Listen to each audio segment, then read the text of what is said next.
Hi, today we're going to hear about Junie B. Jones and that Meanie Jim's birthday.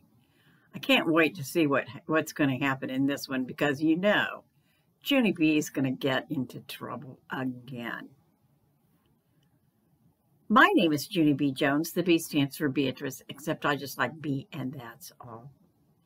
B is my bestest letter. On account of my favorite food starts with that guy. Its name is birthday cake. We had that delicious stuff at school today.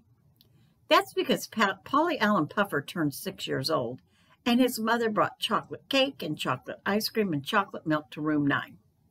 She is a chocolate nut, I think. The party was very fun, except for Polly Allen Puffer got all wound up, and he put cake on his head, and then he laughed till milk came out his nose. That's called nose milk, I told my bestest friend named Lucille. Lucille is a little lady. Ooh, she said, I wish I didn't even see that nose milk because now my stomach feels upset and I can't eat the rest of my cake. Me too. Now I can't eat the rest of my cake too, and so I will throw both our cakes in the trash for us. Then I picked up our cakes and I hurried to the trash. I looked all around me very careful, and then I ducked behind the trash cans, and I stuffed both those cakes right in my mouth. I rubbed my tummy real happy. Now all I need is some milk to wash it down with. That's when I saw some milk sitting on a table all by itself. I picked it up and drank it all gone. That hit the spot. Just then I heard a voice. Junie B. Jones, why are you out of your seat? It was my teacher. Her name is Mrs. She has another name, but I just like Mrs., and that's all. Mrs. has eyes like a hawk. What are you doing over there? I am sharing people's cake and milk, except for they aren't really actually around here at this moment. Mrs. rolled her eyes way back in her head. I smiled very sweet. Guess what? When I have my birthday party, I'm going to bring cake and milk too. Plus also I might bring a nice beanie weenie casserole, because that will be a nice change of pace, I think. Just then I skipped over to Polly Allen Puffer's mother. Excellent cake, madam. My compliments to the chief.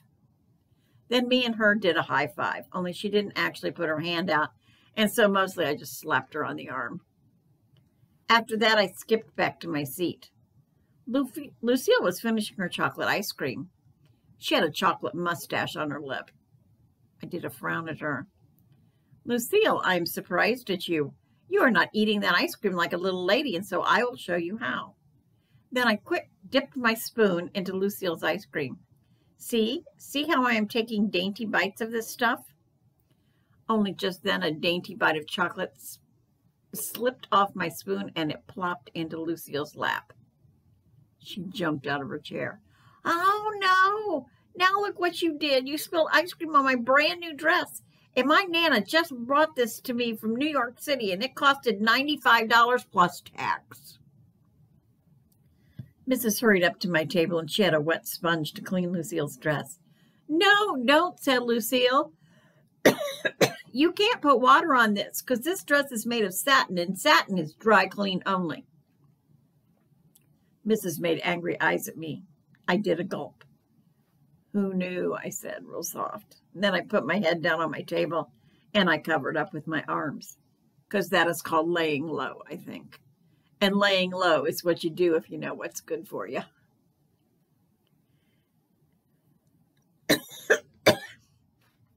After the party, me and my other bestest friend rode home on the bus. Her name is Grace. Me and that Grace take turns sitting next to the window. That is good sports of us, I think. Except for sometimes we forget whose turn it is, and then we have to settle it with our fists.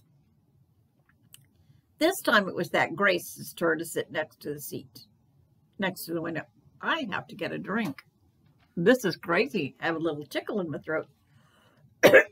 Oh, that's Junie B's dog's name, Tickle. I forgot.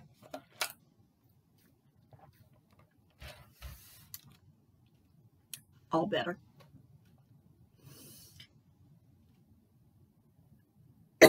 This time it was that Grace's turn to sit next to the window. Guess what? I don't even care if you sit there today, I told her, because eating all that cake made me in a happy mood. That Grace smiled. Me too. Eating that cake made me in a happy mood too. Yeah, only you can't be as happy as me because I had 2 cakes and you just had 1. That Grace did a frown.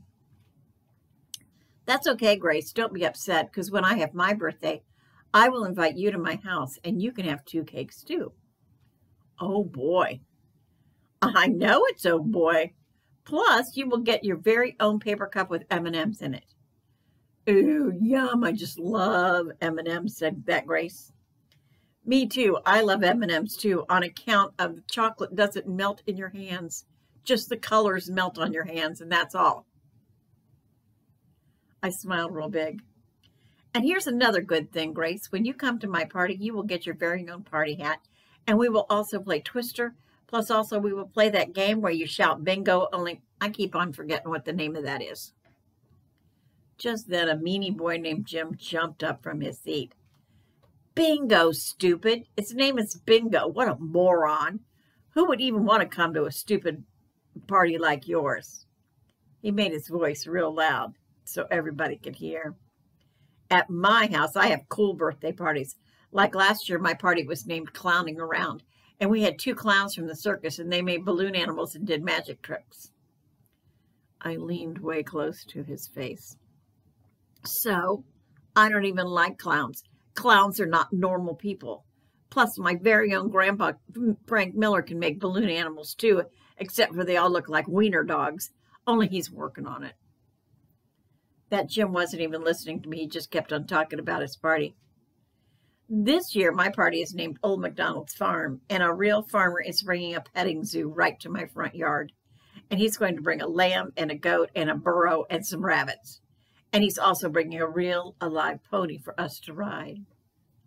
Put my hands on my waist. Yeah, well, too bad for you, because I saw all about ponies on TV. And ponies buck you off your backs, and then they stomple you into the ground and they kill you to death. And so I wouldn't even come to your stupid, dumb party in a jillion billion years. Good, hollered that Jim. I'm glad, because my birthday is this coming Saturday. And tomorrow I'm bringing invitations to every single person in room 9, only not to you. You're the only one in class, the whole class, I'm not bringing an invitation there. So there. Then he did a big ha right in my face. And he sat back down in his seat. Meanwhile, I just kept on standing and standing there because something had gone a little bit wrong here, I think. I tapped on his head. Yeah, only here's the thing. I didn't actually know you were having a party on Saturday, and so good news, I think I can make it. No, you're not coming. Now go away.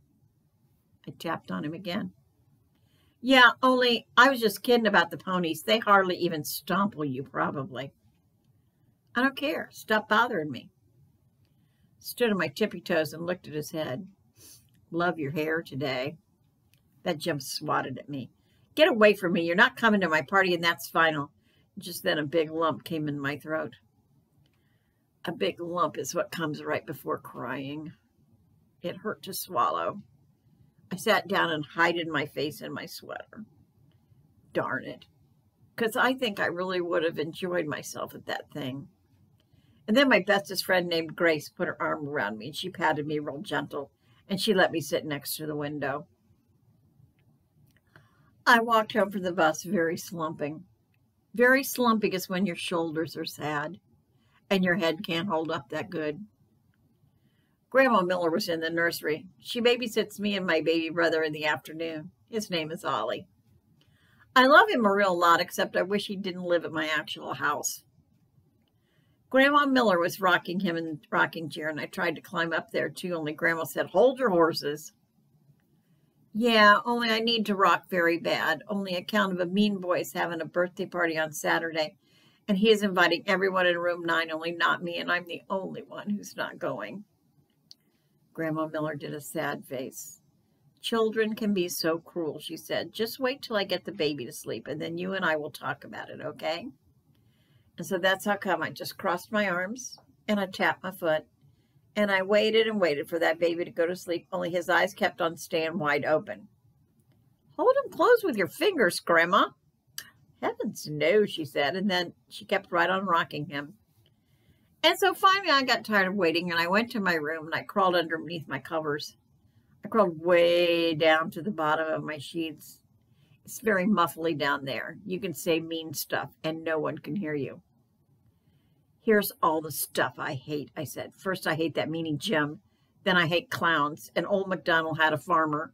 Plus, I hate rabbits and burros and ponies. And guess what else? We didn't actually need a baby at this house. Only no one even consulted me. Then I heard a knock on my door. Junie B, it's Grandma, honey. Ollie finally went to sleep, and she came in and lifted up my covers. I called your mother and told her what happened at school. I peeked up at her. And so can she fix it? Can I go to the birthday party now? Grandma Miller held out her arms to me, and she pulled me out of my covers. Your mother is going to talk to you about it when she gets home, she said. Meanwhile, why don't you and I have a little fun? Let's read a book. What kind of story would you like to hear? I thought. I would like to hear a story about a little girl who doesn't get invited to a meanie boy's birthday. And so she sneaks in his house, and she lets a wild pony out of the barn.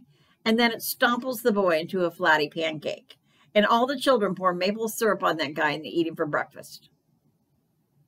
Grandma Miller looked kind of sickish. You've got to stop worrying about that boy's party. He is just trying to get your goat. Just then my eyes got big and wide at her. Goat? What goat, Grandma? Do you have a goat? Is it a surprise goat? Are you keeping a secret at your house? I jumped up and pulled her hand. Let's go get it. Want to, Grandma? Let's go get my goat right now. And then I had a great idea. Hey, I just thought of something, Grandma. You and me can bring my goat to my house, and then I can have my very own birthday on Saturday. And I will call it Come and Pet My Goat, and everyone in room 9 will come to my party, and they won't go to that meanie Jim's. All of a sudden, the front door opened. It was Mother. I run to her speedy quick. Mother, guess what? Me and Grandma Miller are getting my goat, and I'm having my very own birthday party on Saturday, and all of room 9 is going to be invited, only not that Jim I hate. He is the only one not coming, so ha-ha on him. Just then Grandma Miller sneaked out the front door with her sweater. I pulled on Mother's arm. Come on, Mother, come on. We have to go to the store and buy my invitations. Plus, also, we have to pick up the beanie weenies. Mother didn't come on. She sat down on the couch and smoothed my hair. Listen to me, Junie B, she said. I know Jim hurt your feelings today, but you can't have your birthday on Saturday. Your birthday isn't until June, remember? And June is still months away. I know June is months away, I said, and so that is how come I'm moving my birthday sooner, because months away will be too late. Mother picked me up and put me on her lap. I'm afraid you don't understand, honey. You just can't change the day you were born. No one can. It's impossible. I made my voice very whispery. Yeah, only here's a little secret. Nobody in room 9 even knows when my birthday is, so I think we can pull it off. Mother did a little smile and ruffled my hair. Sorry, honey, no can do. Yes, I hollered, yes, can do, because I have to have my birthday on Sunday, or else I will be the only one who is not going to that meanie Jim's. And that is the saddest story I ever heard of. Just then my eyes got a little bit of wet in them. Mother wiped my face with a tissue, and then she hugged me really tight, and she said the words, I'm sorry. More bad news. Grandma Miller just called. There's no goat. The next morning, I didn't get out of my bed, not even when Mother hollered, time for breakfast. She came into my room. Didn't you hear me, Junie B? It's time to eat. I looked up from my pillow. Yeah, well, I'm not even hungry. Plus, also, I'm moving today. Mother smiled. She sat on my bed. You're moving, huh? Exactly where will you be going? Did my shoulders up and down. Somewhere. Somewhere where? Somewhere not here, that's where. Mother hugged me. This is still about Jim's birthday, isn't it? You're still worried about not getting an invitation. No, I'm not, I said, on account of I'm not even going to that school anymore, on account of I'm moving today. Mother just shook her head. Then she went out of the room, and she and Daddy did whispering in the hall, and pretty soon Daddy came in. He gave me a piggyback ride to the kitchen, and then Mother made my favorite hot cereal, and she let me have all the brown sugar I wanted. She sat down next to me. You know, Junie B, Jim is only doing this to hurt your feelings. He just wants to get a reaction from you, that's all. Sure he does, said Daddy. When someone is trying to hurt your feelings, there's only one way to get back at them. You have to pretend you don't care, said Mother. You have to pretend you don't even want to go to that party. Because if you pretend you don't want to go, it'll take all the fun out of it for him. Daddy winked. You can do that, can't you? You're the best little pretender in the entire world. Just then my whole face lighted up because that word gave me a great idea. Hey, I just figured out where I can move to. It's called It's a Small World After All, and it's at Disneyland. Remember that, Daddy? It's where all those puppets keep on singing that same song over and over and over again. That would be a happy place to live, don't you think? Daddy looked at me a real long time. Then he put his head down on the table and he started knocking on the edge. Mother pulled him up from there. Then they went in the hall and did more whispering. After a while, Mother called to me from her bedroom. Junie B, could you pick up the phone, please? It's your grandfather. He wants to talk to you for a minute. I picked up the phone. Hello? Hello yourself, little girl, said my grandpa, Frank Miller. What you up to this morning?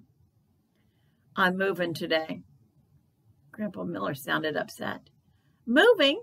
Oh, no, you can't be moving. If you move, then you won't be able to come over to my house on Saturday. I crinkled up my eyebrows at him because this conversation smelled fishy. That's why. Yeah, only how come you want me to come to your house? And how come it has to be on Saturday? Because Saturday's the day I do my work around here, remember? You're still my little helper, aren't you? I thought, very careful. Yes. On account of sometimes I help Grandpa fix stuff. It is called odd jobs, I think. Are you doing odd jobs? Is that why you want me to come there? Sure, I'm doing odd jobs, but I can't do them without my helper, can I? You're the one who wears the tool belt, aren't you? I smiled very proud, because Grandpa Miller's tool belt is the bestest thing I love. It has a jillion tools hanging off that thing, and it wraps around me 2 whole times, and I don't even cave in. Just then Grandpa Miller made his voice real quiet. You haven't even heard the best part yet. Guess what I'm going to be fixing? I whispered back. What? Then Grandpa said, for me, to hang on a minute, on account of he wanted to close the door, or else Grandma might hear. If your grandma hears, then she'll want to be my helper instead of you. I waited. Really? Are you ready? Ready, I said. Okay, I'm going to be fixing the upstairs toilet. Then my mouth came all the way open, because fixing the upstairs toilet is a dream come true. That's why. Are you going to take the lid off the top, Grandpa? Are you going to keep flushing it and flushing it? Are you going to watch all the water go out of that thing? Sure I am. Of course I am. That's half the fun of fixing the toilet, right? Right, I said, very excited. Plus, also, I love that big ball that floats on the top. Me too, said Grandpa. I love that big ball too. And so I can count on you, can't I? You and I have a date Saturday, right? I thought some more. Yeah, only I think there's something you forgot, Grandpa. What? What did I forget, little girl? I raised my eyebrows at that silly head. You forgot that I'm moving today. Grandma and Grandpa Miller take turns babysitting me before lunch. Then they get me dressed for kindergarten. Except for today, Mother came home from work, and she got me dressed instead, and she said she would drive me to school. If I drive you, then you won't have to see Jim on the bus, she said, very thoughtful. She got out my school clothes for school. It was my jumper with the frogs on it. Yeah, only guess what? I'm not even wearing school clothes today on account of I'm moving, and so I have to wear my moving man clothes. Mother kept on trying to put that jumper on me. That's how come I made my legs and arms real stiff so they wouldn't fit in there that good. Then me and Mother wrestled a teeny bit, and she stood me on my head, and she pulled my tights on me.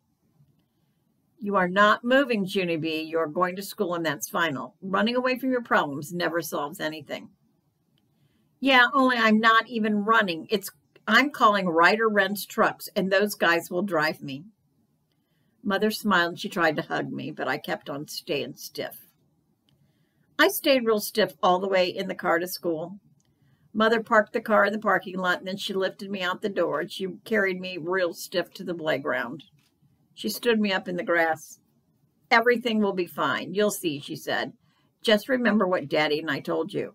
If anyone talks about the party, pretend it doesn't bother you. She kissed me goodbye on my stiff head. Just then I heard voices hollering. Junie B, hey, Junie B, look what we got, look what we got. I turned around. It was my bestest friends, Lucille and that Grace. They were running at me. Look, said Lucille, look what Jim gave us. It's invitations to his birthday on Saturday. It's just like he told us, Junie B, he's going to have a petting zoo there. I quick covered my ears with my hands, and then I closed my eyes, and I sang a loud song at them. It is called I Can't Even Hear You, You're Not Even Bothering Me. I sang it at the top of my voice. I can't even hear you, I can't hear you, you're not even bothering me. Then I kept on singing and singing that thing till they went away. Also, they did the cuckoo sign at me. After that, I sat down in the grass all by myself, and I looked all around the playground. Lots of other children had invitations, too. Darn it, I whispered. Darn it, darn it, darn it. That's when I saw that meanie Jim. He was giving an invitation to a boy named Crybaby William. Crybaby William is the scariest cat in room 9. He is even scared of a teeny flea, I think. Just then I sat up a little bit straighter because I got another idea in my head. That's why. And it was called, hey, maybe I can take William's invitation away from him because he won't even chase me probably. And so then I will have my very own invitation and William can get another one from that Jim. And then everybody will get to go to the party, including me. I stood up from the grass. Then I squinted my eyes at Crybaby William, and I started to run at him very slow. I ran faster and faster till finally I was running as fast as a speeding bumblebee. I buzzed all around William zippity-quick. His eyes couldn't even follow me that good. Then I buzzed right in his face, and I quick grabbed that invitation right out of his fingers, and I run my fastest to the swing set. And guess what? William didn't even follow me, that's what. And here's more good news. William's invitation didn't even have his name on it, so that means it can be for anybody, probably. Only now it's mine, I said, because I will put my name on it when I get to room 9, and it will be my very own invitation. Just then the bell rang for school. I put my invitations way down deep in my pocket, and I skipped very happy to my class. Mrs. was standing out in room 9, and William was standing with her. His nose was sniffling real bad. I tried to skip past them, but Mrs. grabbed the straps of my frog jumper. She pulled me back. Yeah, only I don't think that's good for the outfit, I said. Mrs. did a frown. Junie B, did you take something that belonged to William? No, because his name wasn't even on it, and so that means it's for anybody, I think. Mrs. tapped her angry foot. Was William holding an invitation, Junie B? And did you snatch it out of his hands and then did you run away from him? I smiled very cute. I was a buzzing bee. Mrs. holded out her hand. May I have it, please? May I have the invitation you took from William? I rocked her back and forth on my feet because I didn't want to give it to her, that's why. Yeah, only I think it might have bounced out of my pocket. Mrs. bended down next to me, and she looked way into my face. I want that invitation now. I did a gulp. Then I quick put my hand in my pocket. Good news, I found it. Give it to William, said Mrs. Crybaby William put out his hand. I shoved it at him. Here, Mr. Stinky Head Tattletale Boy, here's your stinky head invitation. Mrs. eyes got real big. Junie B. Jones, that's quite enough. Now you go sit down, and I don't want to hear another word. Do you understand, young lady? Not one more word. So that's how come I walked very slowly to my seat, And I put my head down on my table because guess what? I was laying low again. That's why. Mrs. took attendance. Attendance is when you say, I'm here, except if you're not here, you have to be quiet. Also, we said, I pledge allegiance to the flag of the United States of America. That is called opening ceremonies, I think. After that, we sat down and Mrs. passed out our workbooks. She told us the pages to turn to. It was work about different kinds of shapes, like circles and squares and triangles. I'm a breeze at that stuff.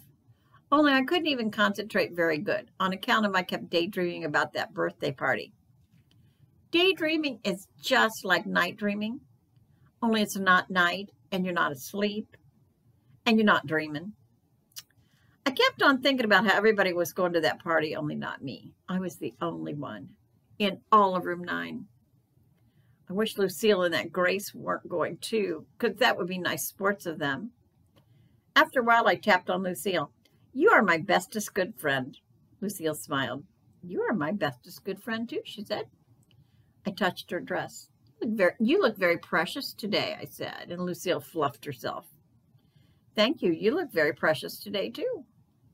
I touched her fingernails with polish on them. I wish you and me could be twins. Me too. I wish you and me could be twins too. And just then my whole face got happy. Lucille, I just thought of something. You and me can pretend we are twins, and we can do everything just the same. And so on Saturday, you can come to my house, and I will put nail polish on my nails just like you, and you will stay home from that birthday party just like me. Lucille didn't say anything. I tapped on her. How come you're not talking, twin? How come you're not saying anything back? Because I want to go to the party, that's why, said Lucille. I did a huffy breath at her. Yes, Lucille, I know you want to go to the party, but now you and me are twins, and twins do everything just the same. And so if I don't go to the party, then you can't go to the party. On account of that's the twin rules. No, it's not, said Lucille. My cousins are twins, and one is a boy, and one is a girl, and they don't do anything alike. I jumped up from my chair. Yeah, only that is not the kind of twin I want to be, madam. Mrs. snapped her loud fingers at me. Sit down, she hollered. Just then that Jim I hate turned around in his chair and he laughed real mean at me because I was in trouble. Turn around your fatty head, I said. Only he didn't turn around, and so that's how come I had to run to his table and I had to turn it around for him. Junie B. Jones, shouted Mrs. What are you doing? I am turning around his fatty head, I explained. Mrs. hurried to where I was, and she quick took my arm, and she marched me into the hall, and she pointed to Principal's office.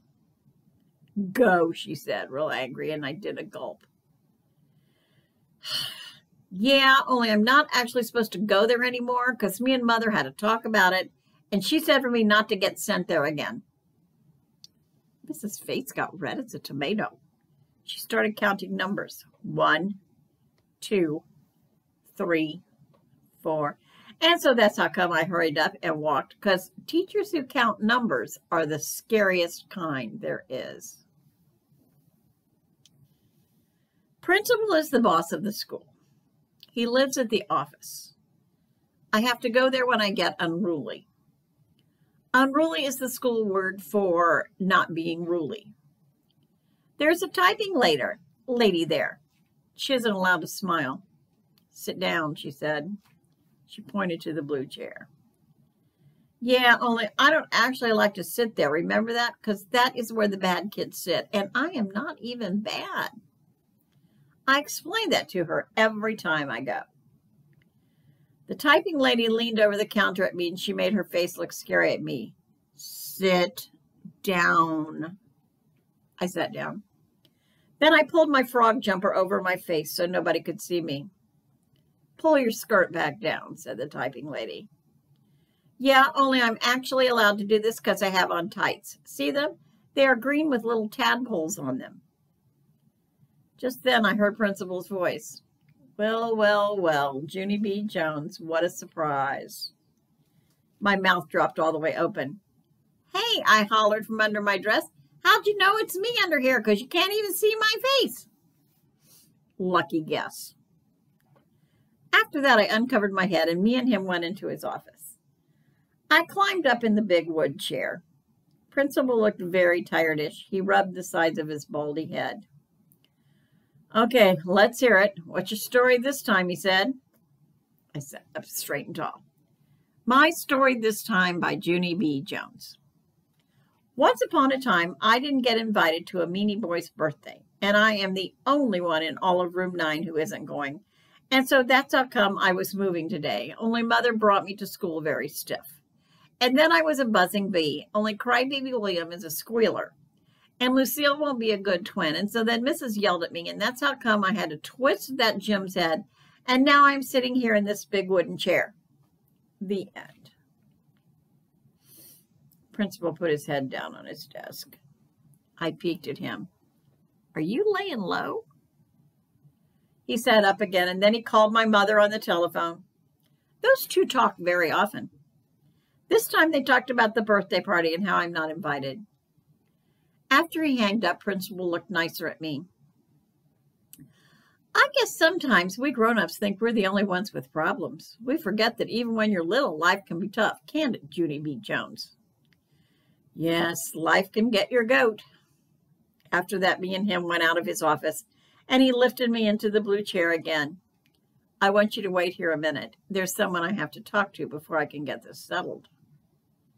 Yeah, only guess what? I don't actually want to sit in this chair on account of this is where the bad kids sit, and I'm not actually bad. Principal thought, and then he snapped his fingers. "I think I might have the perfect solution." He went into his office and brought out a giant shopping bag. "What if we hide you under here? If we hide you under this bag, no one will be able to see you at all." I jumped way up and down because hiding is my favorite thing in the whole world. Principal sat me down in the chair, and then he put that giant shopping bag over my head. "Hey, who turned out the lights?" Then I laughed and laughed because that's called comedy, of course. I bended my knees and pulled them under the bag, and I hugged them real tight. "Now all you can see is the tippy toes of my shoes," I said, very happy. "This is the perfectest solution I ever saw. And how did you ever think of this wonderful thing?" Only Principal didn't answer back, because he probably went back to his office already. After that, I hide it inside my bag. I hide it a real long time. It was a jillion years, I think. Guess what? This is taking longer than a minute. The typing lady didn't answer me either. Yeah, and guess what else? My knees are very bended and squished in here, and so this isn't good for my circulation, probably. Just then, my legs started squirming all around because I was getting ants in my pants, that's why. "Hey, doesn't anybody have ears? Get me out of here right now because I'm at the end of my rope in this thing.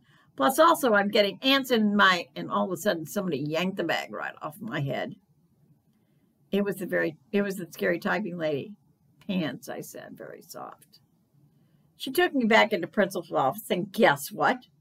That Jim was in there. He was sitting in the big wooden chair, and Principal was frowning at him. "Junie B., our friend Jim here has something he wants to say to you. Don't you, Jim?" The meanie Jim didn't answer. He kept on looking at his feet. Principal tapped his fingers. "We're waiting, Jim." Then that Jim did a huffy breath, and he said the words, "I'm sorry." Principal raised up his eyebrows. "Sorry for what, Jim? Tell Junie B what you're sorry for." That Jim stared at his feet some more. "I'm sorry I didn't give her an invitation to my party."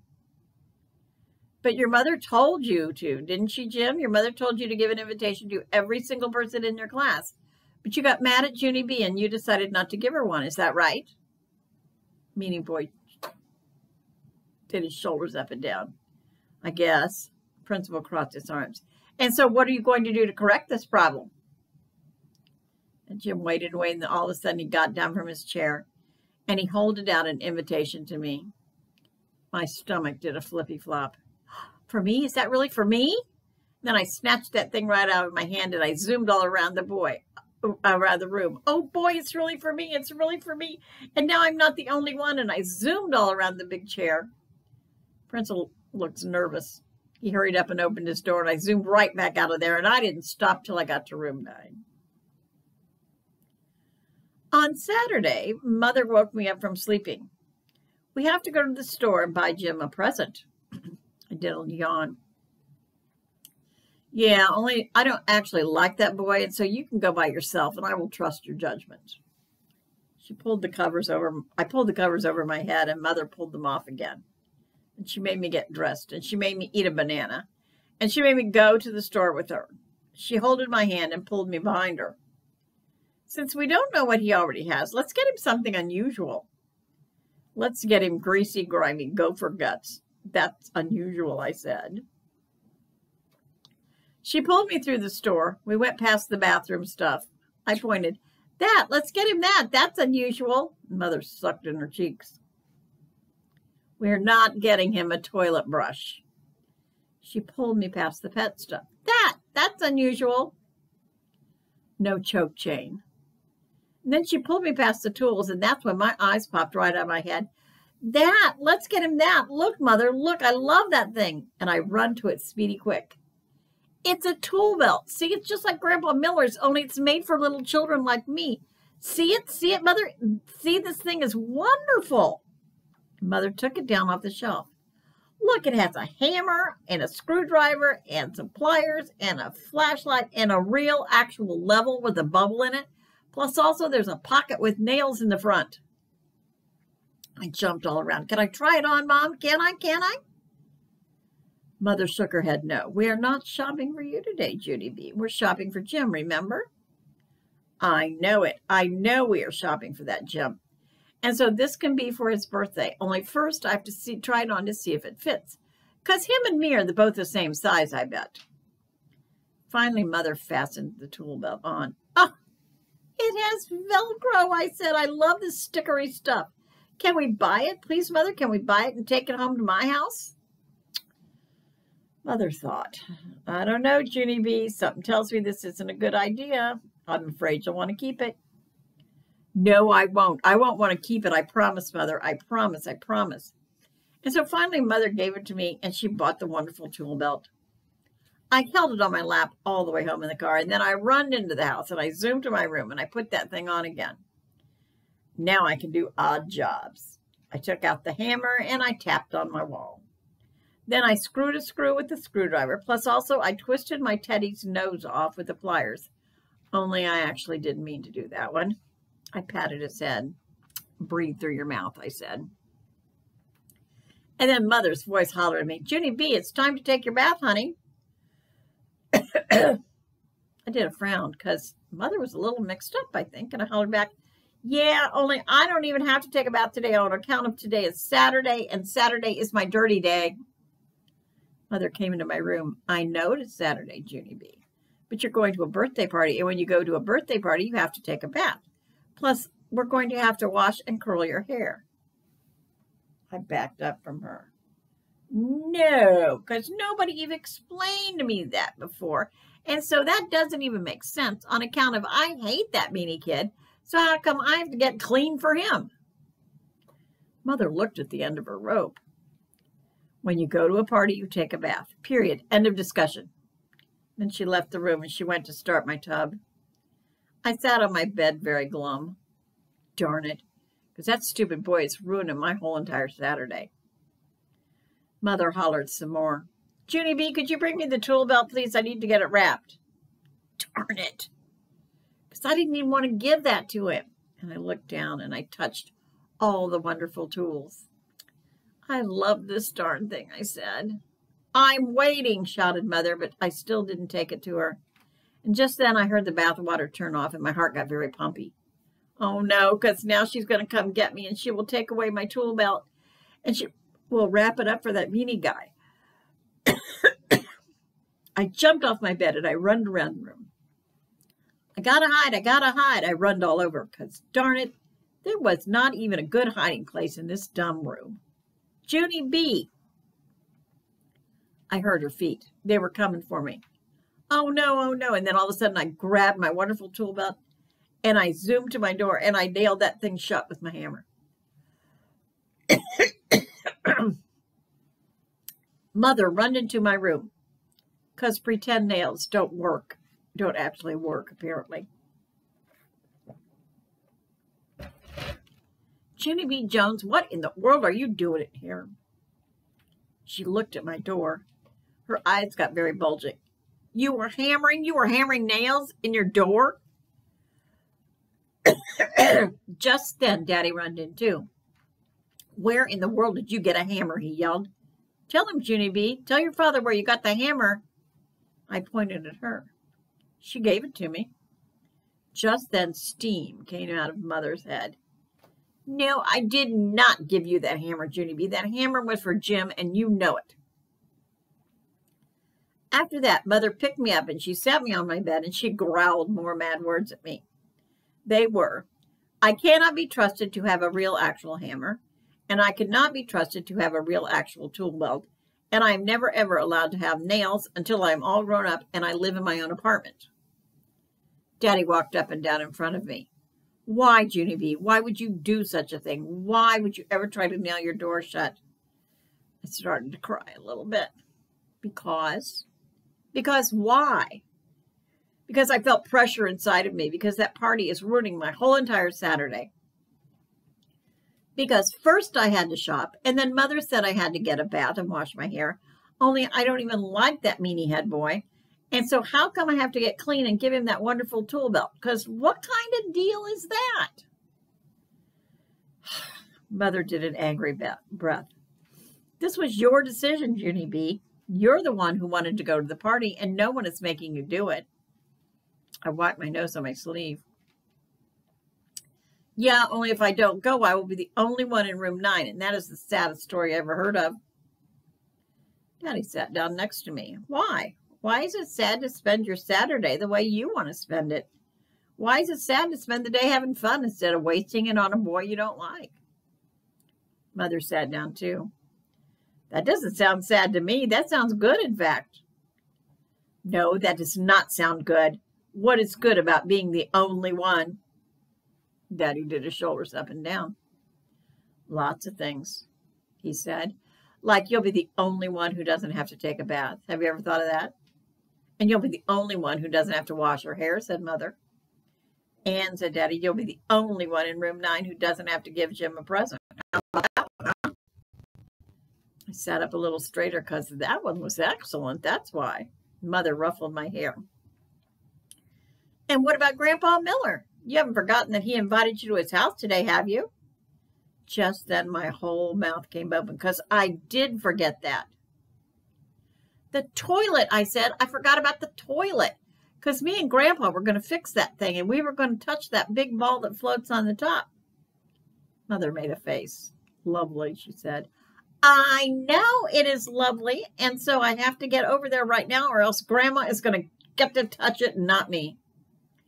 Then Mother looked at me very strange, and Daddy went to get his keys. Mother and Daddy made me take the tool belt back to the store, and they made me give it back to the man. Here, I said, I cannot be trusted with this wonderful thing. The man smiled kind of sad. Sorry, sis, he said. That's okay, I said, because the nails didn't actually work that good. He gave me my money back. Maybe when you're older, he said. Maybe, I said. Plus also I might get a toilet brush. After the store, I went to my Grandpa Miller's. He was working in his garden, and I ran my fastest. Grandpa Miller, did you fix it yet? Did you already fix the toilet? He twirled me around. Not yet, I didn't. I've been waiting for you. And so just then, me and him hurried up, and we got our tools, and we run upstairs, and then we took the lid right off that thing, and I flushed all the water out of it, and I touched the big ball. This is fun, right, Grandpa? Right? This is the time of our life. Sure it is. Of course it is, said my Grandpa Frank Miller, and I laughed very happy. Hey, Grandpa, guess what? I am the only one. He looked confused. I'm the only one in room 9 who's fixing a toilet. Then Grandpa Miller laughed too. You are really something. You're really something too, Grandpa. And then I hugged him real tight, and I climbed up on his lap, and I told him a secret in his ear, and guess what else? I whispered, I would still like to have a goat.